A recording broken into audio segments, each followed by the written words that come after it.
Hope I know it's not quite done with the mission yet, right? But I mean, what you've already accomplished is pretty impressive, going from the Challenger Series to the finals. So I guess, I mean, how do you feel about kind of the way your professional life has developed this year?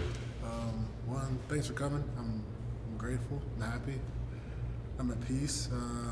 It's kind of fun. Like, I forget that the Challenger Series are like in the same year. You know, being this 5th fight coming up. I'm excited. I'm dialed in. You know, I treat it as another fight. You know, championship, $1 million, all that's great, but like, I love to fight. So it's just like getting another opportunity to do a thing that I love this year. And you know, before PFL, like right before I was about to sign, and we're getting closest to be challenger to champion. If I had to go to the Challenger Series, if I got signed right away. So I've been saying that before, and you know, actually the week I got to corner Elvin Espinoza when he fought on that. So I guess like 2 weeks before I fought in the Challenger Series. And it's cool to be here now, you know, like working and speaking into existence. Everybody here at Kill Cliff, DK Fitness down in Miami. They helped me get here, and my family, and I'm just loving it. I like the active schedule. It's awesome, man. You said active schedule, right? I think every fighter says, I want to be active, I want to be active. Then you get 5 fights in a year, right? Less than a year, I mean, when you look at it all together. So how challenging have you found that, or maybe how beneficial have you found it to stay that active? I find it more beneficial than challenging. Like the challenging part is like each week, like each every 6 weeks, right? You have somebody new, or from the Challenger Series from me to the Corey Hendricks fight, like the showcase fight, it was quicker turnaround, but I like it. When I first started fighting, especially my pro career, I had my first 6 fights in about 5 months. So it's kind of similar to the PFL schedule, maybe just a little less spread out. Fought twice in 1 month. So like, it felt like I was back in the beginning, and I love what I get to do. And I don't know, like I used to beg for fights, right? I was just, I remember over the past year, I've been probably seeing on social media, me calling people out before I signed PFL. And then now it's like you don't even think about that. And it almost feels like, was that just a year ago? So I'm just grateful. You know, it'd be cool if the season was longer. If we had like 6 or 8 fights, but I don't know how that would be done, because I guess you have to have an even number, right? To have like the right amount of fights in the season. But man, I'm just happy. I love it here. I said I'd probably fight another 11, 12 years. It'd be fun to do it all with PFL and stay active. And that puts you like at 48 fights, I guess, right? You do it well. So that's what I want. But it's on a warpath, and it's cool. So the challenge of it all is like, see, I don't have to cut weight, so I guess that kind of took that challenge out the way. But the main thing is just making sure you just keep doing what you love, right? Like, you don't treat it as like the monotonous job. You just treat it the job that you're passionate about. It feels like each performance has actually gotten better along the way as well. So do you think that's a product of staying as active as you have, or is it maybe just things clicking in training, the time that you spent here? Like, what do you credit that to? I'd say it's a combination of everything. So you have the active schedule, right, and new opponents. So like, you have people that are fresh and exciting. Like, everybody that fought this season, man, much respect to them. Corey Hendricks was tough. Osama City, strong as an ox, right? Tim Karen walked out to a Mulan song. I thought that was pretty cool. And Martin Hamlet, like, that's a big guy. So that was fun. And he's been at the highest, you know, the highest level, or the highest point you can get to in PFL without making it. So just different guys, different challenges, and I get excited to fight. So it's like, I just get it like, okay, this person presents this challenge, this person presents this challenge, and now like, how do you impose your will and go claim victory? So just like, when you love it, you build off of it, and it's really because of my coaches, dude. Like, my training partners, everybody here is so challenging. You can see a training session on the mats, and this guy's fighting for a title here, this person's fighting for a title. They just got back from a title fighter. They're close, they're top 5 here, they're top 10 here, like, and then there are guys who've been people like Emiliano Sordi, you know, who's been through that gauntlet. He did fight 5 times a year in that year that he won his title. So you can just like pick off guys' brains, so it just makes you more prepared. My coaches are on me.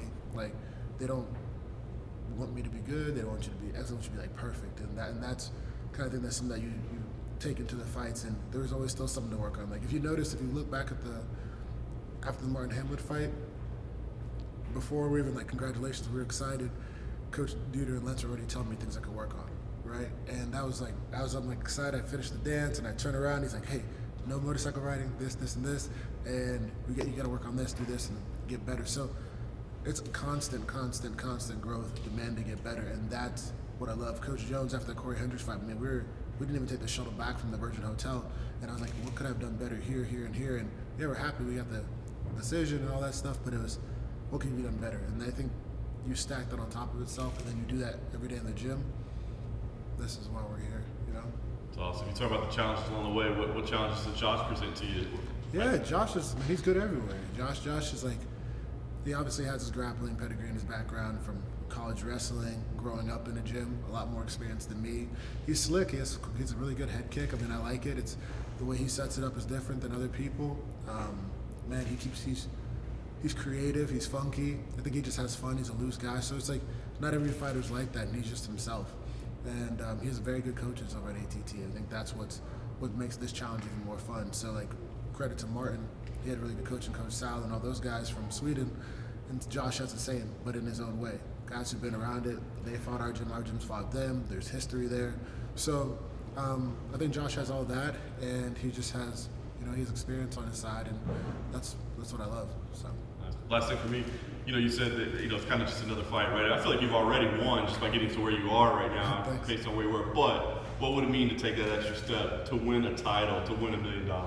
Yeah, for me to get a title, get the $1 million when that happens, when I'm 24th, it's affirmation, right? It's like, hey, like, good thing I left accounting, right? And also just like, thank God he's called me to be here.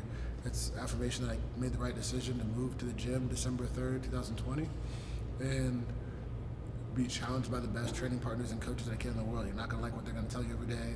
You're not gonna like how training feels every day, and that's what's great. So it's affirmation to me that I got into MMA not just to be another guy, not just to be another fighter, not just say, hey, at one time in my life I fought in a cool organization, and I got here, I started training when I was 24. I don't want to be like, that's the only pat on the back, right? It's funny, what's today, the 11th or 12th? Yeah, 11th. 11th today? Yeah, so like 3 years ago, yesterday, I got knocked out by Buckley, and then today I'm here. So I'm just like, hey, like, MMA is growing, right? Like, and I'm growing with it. So to me, it's just like, it's a testimony of all the people I'm around, and it's a challenge to get the next one, right? How cool would it be to get like 11 PFL titles, 12 PFL titles, right? Then maybe do a Super Series fight and call it a career. Like I love to fight. Man, I was at that PFL France card. What an atmosphere! It'd be fun to do a fight there. Like go more fights overseas. Just travel the world on an active schedule, and you keep earning your way up. So that's all it is to me. It's really like get this title. Like okay, like November 25th, we're back at it, and just what can we do to get better? What can we do to claim the next title, get the next one, and just that one day I'll look back on it all day. Okay, we did something cool. I got a question. I see you like, especially after you finish a fight, there's this signature dance. Yeah. You gotta tell us where that dance comes from. Yeah, so that's called the mutwashi. Okay. And my family makes fun of me because I can never do it right.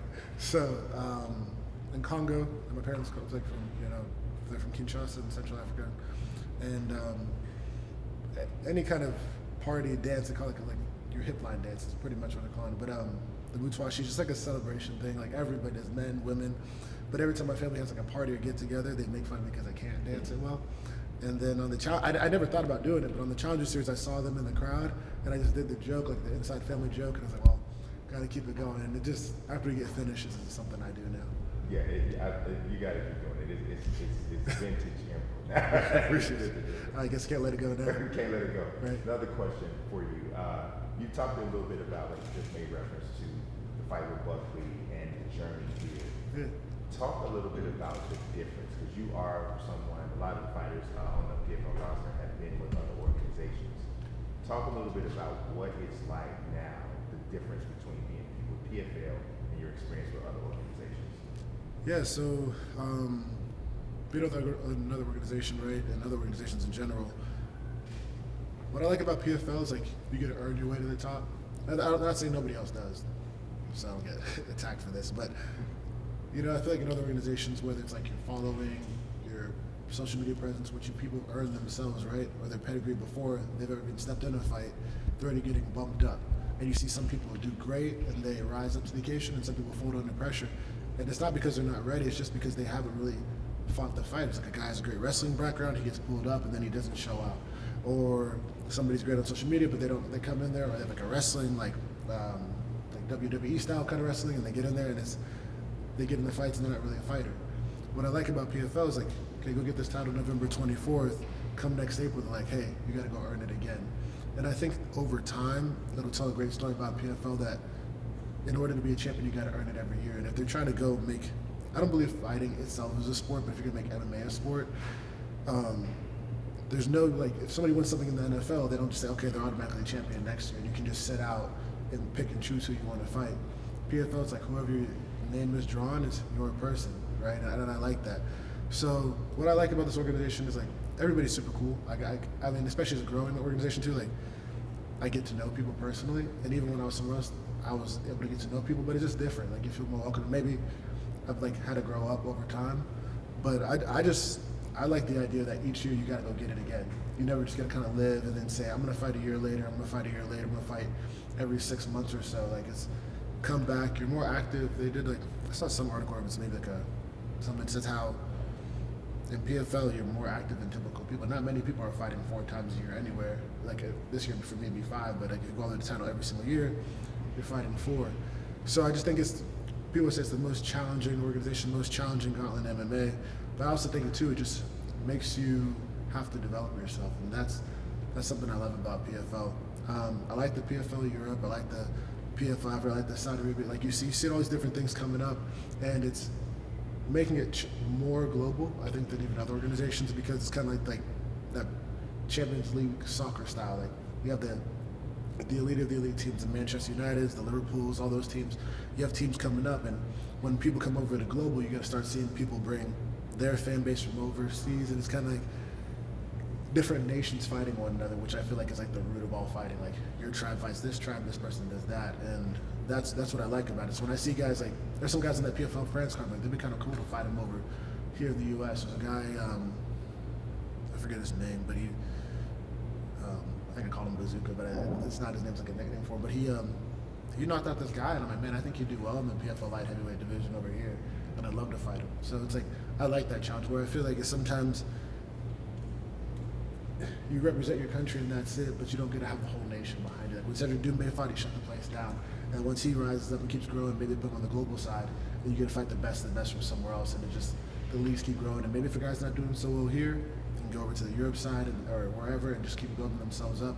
So I feel like PFL just has so many different opportunities for you to grow, and they develop a lot of fighters, like Alexi Grande, right? He's maybe not even 10 fights in, maybe not even 5, but you just see him growing, and he had his first, like, more of a challenging fight, where you don't really get that stage or that opportunity in any other organization, I think.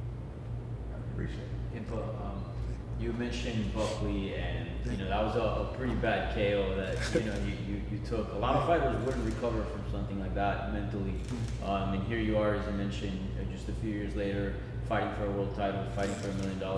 Can you talk about your mentality after that knockout compared to your mentality now, and what that process has been like to get from point A to point B? Yeah, so, well, one, like, I knocked up on Buckley, I don't remember what happened, right? So I was just like, what happened, right? But once I, got in the ambulance, and my dad's like, all right, go look at your phone. I'm like, all right, and I saw it, okay, good shot. But, I came in MMA to become a champion. If that was the route for me to become a champion, that was it. And for some reason, I didn't know then why that happened. I didn't pray for that to happen. Like, trust me, I didn't. But I was just like, all right, cool. Like, how do I rise up from this? My dad always told me, in order to know your glory, they first have to understand your story. And that was, like, I think, a big part of writing my story.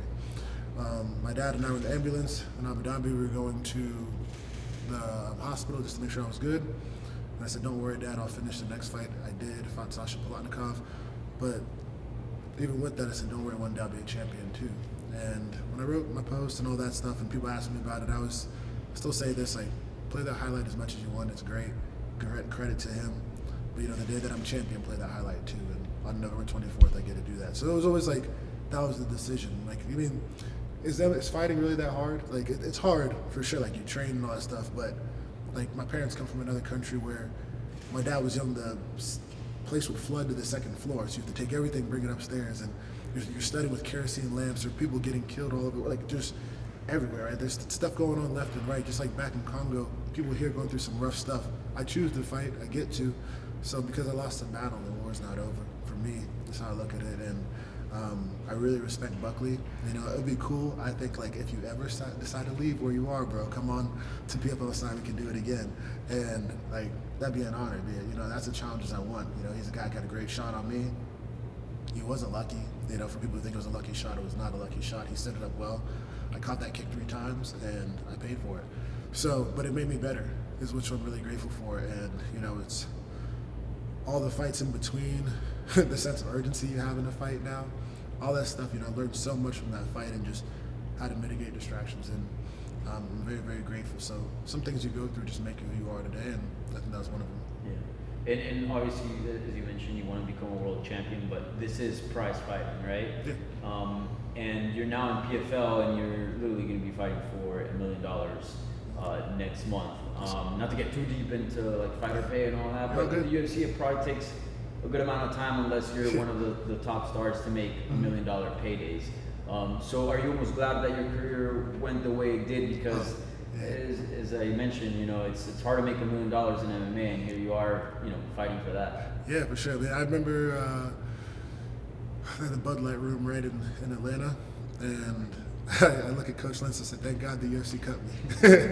So I was just so happy because I was like, man, like what other situation? It was challenging to get fights there. Like all my friends who are doing well there, great. All the people who are doing well the organization, I love people there too. It's like nothing against them. I'm just happy for me because who knows when I would have got that $1 million fighter or more or less or look close to it, right? And but it's also too because you get to share that with your coaches, your team, the people help you get there, and who knows like what kind of percentage I can share with them. So it goes. It's the overall bigger picture, right?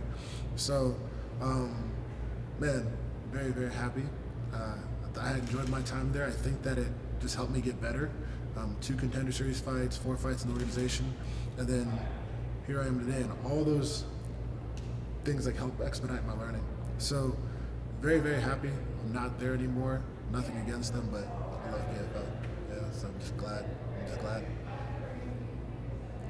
Impa, you mentioned right off the top something that I found really interesting. You said you were at peace. Mm-hmm. Can you kind of elaborate a little bit on that, and what was kind of the key for you to reach that point of peace, as opposed to in the past where maybe you weren't so peaceful, things were a little bit out of whack? Yeah, so thanks. It's my faith one, right? So like, I moved to a great gym. I have people that challenge me all the time, and for me, it's just like I don't seek my validation from all the other stuff, right? Like I'm happy, like I enjoy all this. This is super cool. I remember I used to take videos of people getting interviewed or questions in the gyms, and I would say like, one day I'll be in that position, cool, but I don't want that to be the thing that defines me. Like I just want to thank God because I'm not a perfect person, and He's given me a lot of grace. So now I just kind of get to live in that freedom and fight and do what I love. So like $1 million world title on the line, I'm grateful I get to do what I love. And like I'm like after the last fight, I was like, oh man, I wish I could train on Monday. Or now it's like, okay, like 6 more weeks, like we're almost there, right? But just being patient. Like I'm really just getting to do what I love, and I'm at peace with that. Like I know that like God doesn't define me based off fight wins or fight losses, how much money I make on earth, but just like if I represent Him properly. So times I haven't, times I have, like He still gives me a lot of grace and push me forward in life. So I'm at peace to go do what I love and be free. And there's nothing like getting in a fight. There's nothing like really throwing down and doing what you love, and what a cool life I get with fighting my underwear for a living. So I'm at peace with that, and just makes me very, very happy. And just talking to my pastor, just about being obedient and all that, like he's really guided me through a lot of it, and some like challenging things I've had to go through the past couple of years, whether it's in the car, being on the farm, all these different things. Like they just kind of help me get better and like isolate myself. So all those times just like alone really, really helped me get closer to Christ. And then now I go into fights and I don't stress at all about them. So. We spoke a few weeks ago over Zoom, and you talked to me a little bit about, how strongly you feel about potentially having a long-term future with the PFL. Yeah. When you first signed with the PFL, was that kind of in the back of your mind, like maybe this is the situation that could be a long-term solution for me, or is this something that's kind of developed over time? No, with PFL, it's just like, hey, like I get opportunity to fight there, and I get to stay active. Like I'll finish my career here. Like it wasn't one of those things where I started training when I was 24, so it wasn't like I didn't care if it was PFL, UFC, Bellator. I didn't care what organization it was. I was just like, let me fight, and let's see how this can go. I thought I was gonna be an accountant, move to the United Kingdom, do some underground fighting, and that'd be what I would do. So I didn't really have like a game plan for fighting. It was like, okay, at that time when I was an amateur, and I talked to Coach Jimbo, shout out to you guys back in North Carolina. He's like, you could do so much better than that, and that's when I started thinking like, oh, well, if I'm gonna get into this, maybe I should go become champion. And then he was like, that's all you're gonna focus on. And so now I get an opportunity to find a really cool organization, travel the world. I'd like to go to that Ireland card after and just start seeing different things that this organization's growing with and help them grow too. If I can be like a representative or an ambassador in any kind of way.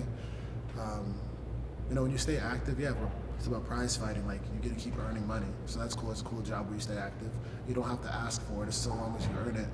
And I'm all for that. So, once I realized that was like an opportunity in MMA, which I don't think you really get at many places. Like, you see guys who've been in PFL for years, they never got a title, they keep staying in because they just doing it right, never cheated, never anything else. They just keep showing up, and like, that's kind of cool. You don't really, MMA is not really like a career where you have job security unless you're working on the other side of it and you just keep doing great. But organizations have fallen, they've stayed, and with PFL as a fighter, you almost get, I think, as close as you can right now.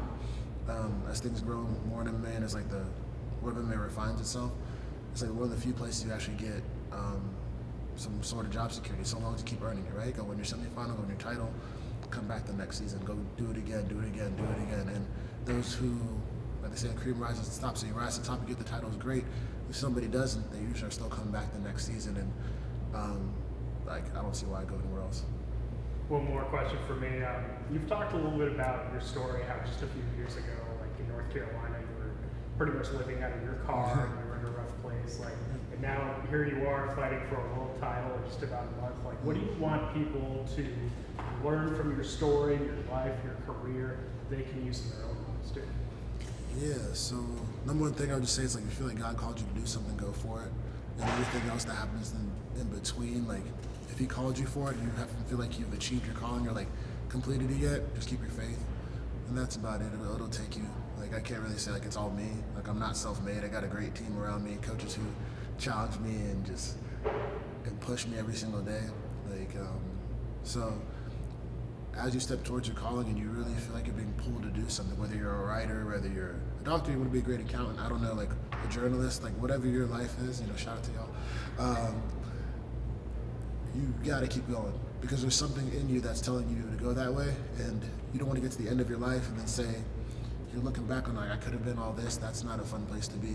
So it kind of just made me at peace. Like, even when I was in the car, I was like, this is cool. I didn't cart stuff to the front of the gym, go pick it up, and it's like, I know all this is gonna pay off. I don't know how, I don't know when or what day that's exactly gonna be. I didn't know it would be on the Challenger Series. I didn't know it'd be back in San Antonio where you're like, okay, cool, like you're about to be the title, but I did expect myself to be a champion. I did expect myself to be in this time. I just didn't know what day that would be. So for any fighter, any person going through it, if you're in your car, you're trying to build your business and you feel like you're losing people, sometimes God just isolates you to remove certain things out of your life so that you can be prepared for when that time comes. And that's about it. Just keep your faith. That vision's there. Truly press towards it, and you might feel lonely sometimes, and that's okay because it's just going to get you closer to where you need to go. Thank you. To get you ready for Josh, who's been training you for this fight, would you do anything a little different? You don't have to give the whole game plan away, but just sparring with others and all, just to get ready for this big fight. Nah, for sure. So, man, I've great training partners here. The guys I've always been going with, Delano Taylor, Jason Jackson, shout out to him. He's fighting for his world title the week before me in Bellator, so that's cool. I'm proud of him. My best friends, awesome training partner. Gerald Mearshart here. You have all these different guys. Gregory Rodriguez, Aaron Jeffrey, one of my best friends in the world, is in town too, and he should be up for a title fight soon. So, the crew, the grinders, the people that I always work with. Of course, I still have Coach Nick Lenz, Robbie Lawler's in my ear, all these different guys. Coach Duda Navarro, see him every single day, right? We talk all day, every day. If I gets tired of me, he's gonna block my number after the season's over. Henry Hoop and Coach Craig Jones. Just very glad to have these guys. Sean Soriano. So that's the crew. I mean, that's like everybody I work with on a daily basis, and then whoever's at the gym. Like, I feel like with the cool thing about Kill Cliff and the gym that we have, you're gonna find every single style, every kind of way. And I think sometimes you focus on the fighter, and respect to Josh, very good fighter. But sometimes you have to also focus on what you do well too. So keep imposing your will. So it's great to have all these different guys, but you can turn around and just like close your eyes and grab somebody in sparring and just be like, okay, like how do I get better with you? So that's what I've been doing, and I'm very, very grateful. I don't know as a fighter if this means as much to you, but when a big fight like this happens, and you have a fighter from American Top Team, which is literally 5 minutes from here, Yeah. a great training place, and another great training place here. Does that add to it that it's American Top Team versus Kill Cliff FC, or not really? I think it's cool. So I get that question. But the cool part about it for me is that there's history there, right? From the Hard Knocks days to Sanford, Kill Cliff, and American Top Team. Coach Lentz, Coach Dieter, Coach Robbie Lawler now. Just funny to say Coach Robbie Lawler. They all trained at American Top Team at a point in their life. So there's some history there. I don't think there's necessarily animosity. I think people have, gratitude for the time they were there and where they are now. And it kind of made them who they are today. I like it. I'm very honored. I met Josh on the flight. Actually, I met Josh on the flight to Abu Dhabi before I fought Buckley, and it was just cool. Hearing his story. I didn't know anything about American Top Team. I just got into fighting 2 years before, so I knew of American Top Team, but I didn't know how deep they were in MMA and all the champions they've created and things that they've done. And for me as a fighter, I've always wanted to fight the best of the best, or people who come from the best of the best. And fighting a guy like Josh and getting to represent a great gym that has Henry Hooft as our leader, who's built many great champions too. To be a part of that lineage is awesome to me. But also to fight a guy who comes from that great lineage, and also his dad being the head coach, what a cool feather in my cap.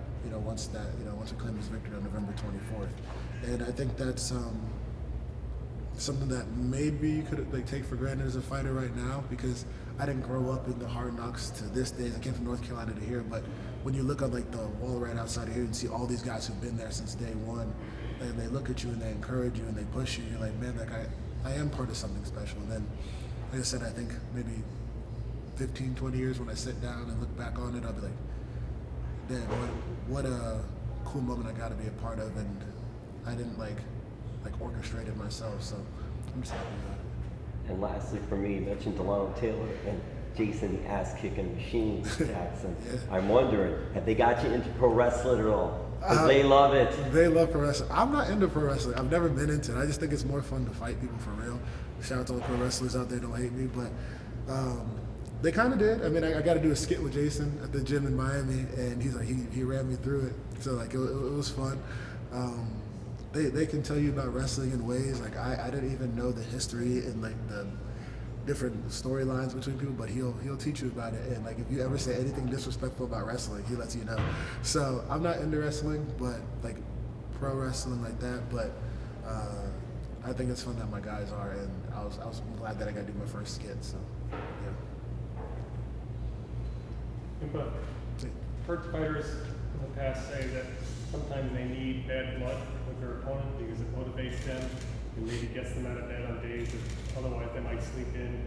And yet, here you are fighting somebody I don't think anybody in the business has a bad word to say about. Is that difficult for you? Do you need that extra motivation, or is it just all the same to you? No, it's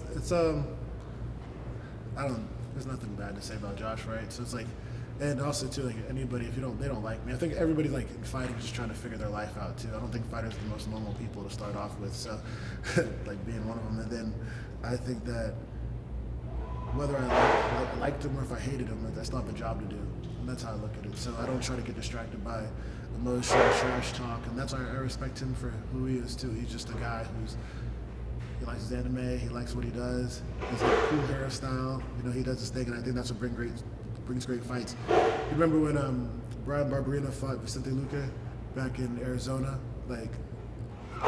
Brian was a big mentor to me at the time, and I'm walking in the back, and him and Vicente were standing next to each other. The two of the nicest guys in the world, outside of a cage. But when they fought valiantly, and to me that was a cool lesson, because I just got to see two guys throw down, put their full heart and soul into the fight until the very end. And Barberina maybe didn't even have to go for it, but he kept doing it. When I asked him why'd you keep moving forward? He's like, that's who he is, right? And these guys, they just met, they shook hands, and they were cool. So, when you're a young fighter and you see that, it just keeps you in check. You don't need to get cocky and have some stupid thing to say about somebody. Because maybe right now, Josh and I don't talk just because we never really hung out. We see each other every fight, and then now I got to make something up about him just to talk something. I don't need that motivation. I love to fight. I would fight my best friend. And then I think if you're really best friends with somebody or you really love them, at the end of the day, you'll still be cool. Right, but if you don't like him for some reason, it'll come out. But no, I don't need that. My goal is to be champion.